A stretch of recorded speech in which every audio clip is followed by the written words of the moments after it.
Au titre donc du ministère de l'Enseignement supérieur, de la Recherche scientifique et de l'Innovation, nous avons adopté un décret portant modification des statuts particuliers du Fonds RID, le Fonds national de la recherche scientifique et de l'innovation pour le développement. Il s'agit donc de rendre les textes de ce fonds en adéquation avec l'organigramme type donc des fonds nationaux, ce qui est passé donc par une restructuration de la direction générale, la création de directions techniques et l'évolution de certaines structures comme par exemple le comité de gestion, le contrôle de gestion plutôt, en directeur de service. Le gros dossier a été celui du ministère de l'eau et de l'assainissement. Nous avons en fait dépouillé les résultats de l'appel d'offres du 6 avril 2018 présenté par donc le ministre en charge de ce dossier, qui doit permettre la réalisation de 1220 forages, de 90 forages de gros débit et la fourniture et la pose de 1100 structures. C'est dans les régions de la Boucle du Moune, des Cascades, des Hauts-Bassins et du Sud-Ouest.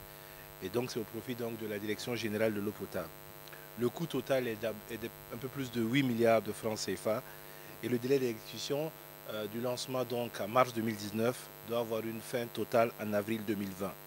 Je voudrais préciser qu'il s'agit notamment pour les APS, donc les adductions d'eau, pour 40 dans la boucle du Moune, 21 dans les Cascades, 19 dans le Haut-Bassin et 10 dans le Sud-Ouest. Pour ce qui est donc des forages, 445 dans la boucle du Moune, 230 dans la Cascade, 330 dans les Hauts-Bassins et dans le Sud-Ouest 215. Nous avons également au titre des communications orales entendu donc le ministre garde des Sceaux, qui est le ministre intérimaire du ministre de la Femme, de la Solidarité nationale, de la Famille et de l'Action sociale, nous présenter donc la commémoration de la 16e journée internationale tolérance zéro aux mutilations génitales féminines.